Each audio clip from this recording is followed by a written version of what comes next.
దేవుని యొక్క మాటలు పవిత్రమైనటువంటివి, పరిశుద్ధమైనటువంటివి. మరి ఎందుకు దేవుని యొక్క మాటలు పరిశుద్ధమైనటువంటివి అంటే ఆయన పరిశుద్ధుడు. ఆయన గురించి రాయబడింది మహాగణుడు, మహోన్నతుడు, పరిశుద్ధుడు, నీతి నివాసి అని ఆయన గురించి రాయబడింది. యెహోవా పరిశుద్ధుడు అంటే యెహోవా అంటే ఎవరు అనంటే ఉన్నవాడు, నీతో ఉన్నవాడు, ఎల్లప్పుడూ ఉండువాడు. ఆయన తనను గురించి తాను పరిచయం చేసుకుంటూ నేను ఉన్నవాడను అంటున్నారు. దేవుడు అంటే ఉండేవాడు, అన్ని కాలంలో ఉన్నటువంటి వాడు. దేవుడు అంటే పర్యాయ పదాలు అనేకమైనటువంటి మనం చూస్తూ ఉన్నటువంటి వారున్నాం. మహాగణుడు, మహోన్నతుడు, పరిశుద్ధుడు, నీతి నివాసి అని చూస్తున్నాం.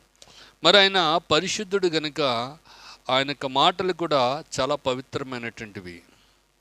ఎంత పవిత్రమైన అంటే మనం పోల్చుకోవటానికి వెండి అంత పవిత్రమైనవి అంటూ దైవ గ్రంథము సెలవిస్తున్నటువంటిది ఉంది.